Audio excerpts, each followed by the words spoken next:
우리 하나님의 말씀 보시겠습니다. 오늘 이 시간 나눌 말씀은요, 에베소서 4장 29절 한 구절의 말씀입니다. 무릇 더러운 말은 너희 입 밖에도 내지 말고 오직 덕을 세우는 데 소용되는 대로 선한 말을 하여 듣는 자들에게 은혜를 끼치라. 아멘, 아멘.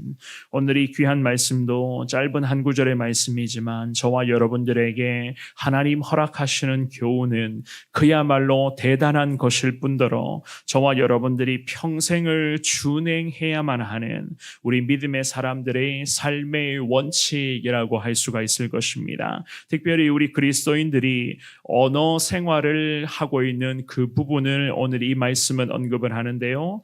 이 말씀을 통하여서 저와 여러분들이 이 시간에 주님 앞에 기도하며 나를 돌아보실 때에 주신 말씀 앞에 지금까지 나의 언어 생활이 어떠했는가, 나의 말의 수준이 과연 어떠한가, 특별히 기도하며 우리가 전도에 더 매진하고 있는 지금 기간이잖아요. 이 기간에 과연 우리가 하고 있는 대화, 우리의 입으로 나오고 있는 그 모든 말들이 과연 은혜와 주님의 축복을 머금고 있는 말들인가?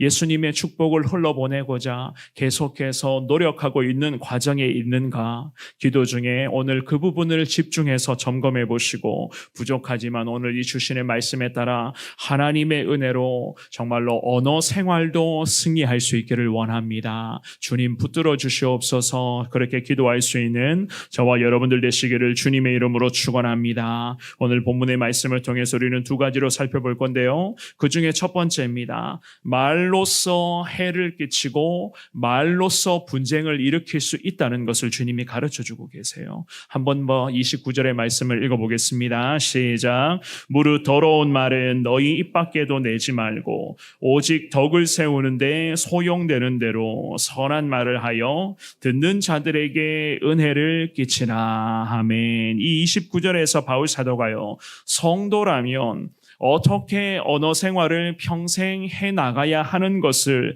분명하게 지침을 내리고 있습니다. 특별히 이 29절의 말씀을 통해서 금지 명령과 그 금지 명령을 통해서 언어 생활의 기준점을 분명하게 세워야 한다고, 그 중에서도 언어 생활을 통해서 항상 하나님의 은혜가 그 말로 통해서 나가야 하는 것을 가르쳐주고 있어요. 서두의 말씀에 보시면은요, 무릇 더러운 말은 입 밖에도 내지 말고, 그렇게 우리에게 명령을 합니다.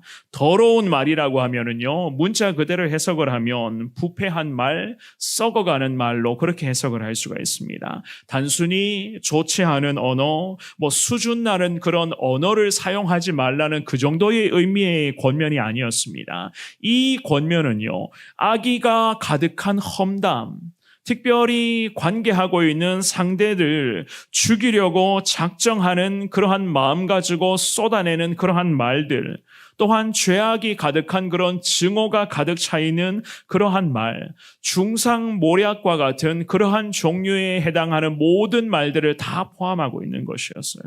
이 모든 종류의 말들은요, 전부가 다 하나같이 자기 자신을 썩게 하는 것은 물론이거니와 다른 사람들, 나의 말을 듣는 모든 다른 사람들에게도 해를 끼치는 말들이 되고, 그 사람과의 관계에서 결국 갈등과 분쟁을 일으킬 수밖에 없는 그런 요인이 되는 그런 말이라고 성경은 그렇게 말씀하고 있어요. 우리가 관계하고 있는 그 현장에서 상대방과 때로는 크고 작은 문제가 생길 경우가 많이 있잖아요. 그 문제가 생기는 경우들을 유심히 잘 살펴보면 대다수가 대부분은요, 시작 자체가 말들, 특별히 대화의 과정을 통해서 생겨나는 그러한 말들 때문에 상대방과의 갈등이 생기고 결국 분쟁과 싸움이 일어나게 되는 것 아니겠습니까? 그래서 이 바울 사도가 믿음의 백성들을 향해서 권면을 하기를, 더러운 말들은 어떡하라고요? 입 밖에도 끄집어내면 안 된다. 그렇게 말씀을 합니다. 입 밖에도 더러운 말들을 끄집어내지 말라. 그 더러운 말들을 어떻게 입 밖에 끄집어내지 않을 수 있느냐. 우리가 이 기도의 자리에서 날마다 기도를 하면서 늘 주님과의 관계를 계속 이어가고 있습니다. 그 하나님과의 관계 속에서 사람들과 대화를 할 때에 주님이 매 순간 주시는 그 주님의 판단력에 의해서 우리가 상대방과의 대화를 이어가고 관계를 이어갈 때에 이 말을 할 때에 상대방이 어떻게 생각을 할 것인가, 이 정도 수준의 그런 신앙생활을 이어가야지만이 우리가 입을 통해서 해야 될 말과 끄집어내지 말아야 될 그 말들을 구분해 나갈 수 있는 것 아니겠습니까? 결국 이 기도의 자리에서 하나님의 마음을 저와 여러분들이 오늘도 충분히 헤아리며 나아갈 때에 오늘 하루의 삶의 현장에서 많은 사람들을 만나게 되고 그 사람들에게 여러 가지 이야기를 할 때에 해서는 안 될 말들, 그리고 반드시 해야 할 말들을 우리가 구분할 수 있게 되는 것. 그런 의미에서 하나님께서는 오늘 본문의 말씀에서 더러운 말들에 해당되는 것들이라면 그 더러운 말들은 저와 여러분들의 입 밖에 튀어나오지 않도록 하라는 거예요. 더럽고 지저분한 말, 썩어가는 말, 정말로 저주와 증오와 미움에 해당되는 그런 모든 말들, 그런 말들로 판단이 된다면 아예 우리의 마음에서부터 생겨나면 안 되는 것이고, 혹여라도 우리의 마음에 분노와 때로는 마음이 불편한 상황이 있더라도 그러한 말들을 입 밖에 끄집어내지 말라. 그러한 것들을 결국에는 하나님께만 맡기고 기도를 통해서 나의 안타까운 이 마음, 때로는 정말로 분노할 수밖에 없는 이 마음도 하나님 앞에 기도를 통해서 토로하며 우리 하늘의 하나님으로부터 위로받고 살아가야 한다는 것을 오늘 이 본문의 말씀에서는 우리들에게 가르쳐 주는 것 아니겠습니까? 잠언 15장 4절 말씀에 보면 이런 말씀이 있습니다. 온순한 혀는 곧 생명나무지만 패역한 혀는 마음을 상하게 하느니라. 결국 혀의 모든 것에, 혀의 끝에 우리의 그런 말들의 승패가 달려 있다는 사실. 사랑하는 여러분, 제가 말씀 서두에서도 잠시 언급을 했지만 나의 언어 수준과 그리고 대화의 그런 모든 내용들, 또한 상대방과의 그런 관계 중에서 그 대화하면서 내가 상대방들에게, 가까이에 있는 우리의 가족들과 자녀들에게, 그리고 내 주변의 많은 사람들에게 대화를 통해서 얼마나 많은 축복과 은혜를 흘러보내고 있는지를 꼭 이 새벽에 점검해 보시기를 바랍니다. 좀 더 구체적으로 말씀드리면 사랑하는 여러분, 주님의 이름으로 부탁을 드립니다. 살리는 말을 하셔야 돼요. 살리는 말을. 나도 살아야 되고 상대방도 살려줘야 된다는 거예요. 그 살리는 말을 하시는데 그 살리는 말은 어떠한 말인가? 예수님의 복음을 전하셔야 되고 예수님의 사랑을 언급하셔야 되고 예수님의 축복을 계속 말씀으로 여러분들이 반복하시며 나도 살고 다른 사람들로 살려야 되는 그러한 우리가 사명자로서 살아가야 되는 것 아니겠습니까? 영혼 살리는 말들을 많이 함으로써 여러분들을 통해서 우리 주변의 태신자들이 예수님을 알게 되고 우리 주변의 모든 사람들이 예수님의 축복을 더 많이 누릴 수 있는 기적이 저와 여러분들의 삶의 현장에 날마다 나타날 수 있기를 주님의 이름으로 축원합니다. 두 번째입니다. 말을 할 때에 잘 분별하셔야 돼요. 항상 분별력. 29절 말씀에 보시면은요, 하반 중반부부터 이런 말씀이 있죠. 오직 덕을 세우는 데에 소용되는 대로 선한 말을 하여 듣는 자들에게 은혜를 끼치라. 선한 말을 하라. 바울 사도가 명령을 하고 있습니다. 상반절에서는요, 더러운 말을 입 밖에 끄집어내지 말라는 첫 번째 명령과 두 번째 명령은 선한 말을 해야 된다. 여기서 선한 말들이라고 하는 것은요, 문자 그대로 해석하면 도덕적으로 건실하고 옳은 말을 의미를 하는데 여러분들이 하고 있는 모든 말을 결국 믿음의 사람답게 잘 선별해서 말하라는 거예요. 이런 선한 말을 해야 되는 목적에 대해서 바울 사도가 설명을 이어가는데요. 어떠한 목적을 가지고 있는가?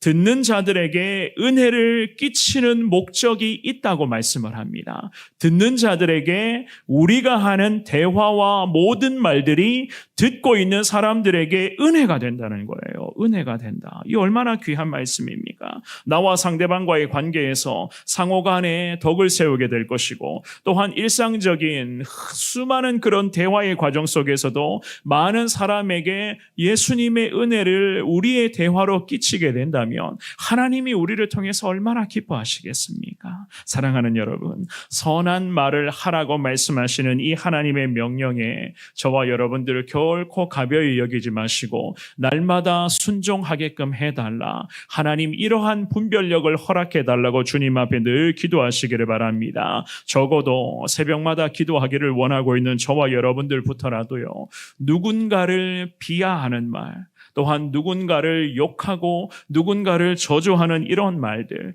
또한 상대방의 그런 자존심을 건드리는 그런 모든 말들, 때로는 미워하고 증오가 가득한 이러한 말들, 특별히 신앙을 기준으로 삼아서 다른 사람의 그런 신앙의 부분까지를 평가하는 그러한 모든 말들, 주님 앞에 이 새벽에 기도하시면서 하나님 자제하게 해달라, 이런 말들을 더 이상 하지 않게 해달라.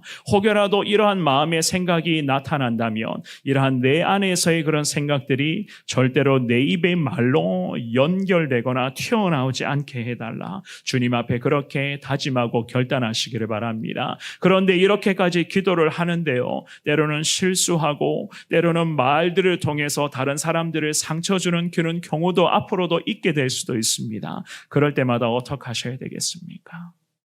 주님 앞에 기도하시며 날마다 나의 연약함을 회개하고 고백하시되, 회개하셨다면 그 다음에는 반드시 결단과 순종이 따라오셔야 되는 거겠죠. 그렇죠?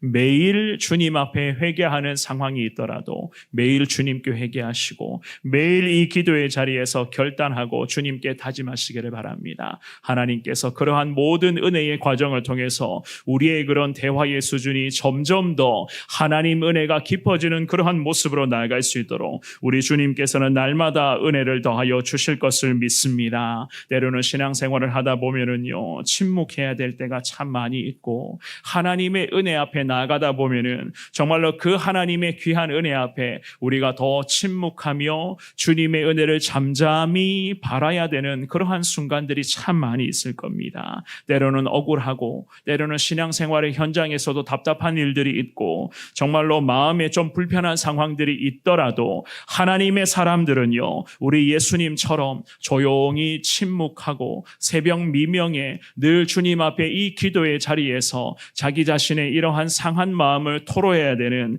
이러한 그런 시간들이 앞으로 더 많이 생겨나게 될 수도 있습니다. 물론 교회 안에서 성도들과의 신앙생활의 현장에서도 마찬가지입니다. 무언가는 때로는 주장하고 싶고 때로는 나를 드러내고 싶고 때로는 여러 가지의 상황 속에서 좀 답답하거나 마음이 좀 불편한 상황이 분명히 우리 가운데 생겨날 수도 있을 것입니다. 그때마다 우리 믿음의 사람들은요, 항상 주님을 사랑하는 마음을 통해서 먼저는 기도의 자리에서 침묵하며 하나님께 기도를 통해서 모든 것을 맡기시고 하나님께 이 상황에 대해서 주님의 뜻을 물어보시고 하나님 뜻대로 인도해달라, 무조건 주님 앞에 순종하겠습니다. 그러한 다짐과 결단을 주님께 오늘 이 새벽에 올려드리시기를 바랍니다. 하나님께서 그렇게 기도하며 정말로 하나님만을 찾기를 원하는 믿음의 사람들에게 하나님 이전보다 더 귀한 은혜를 허락하여 주실 것이고,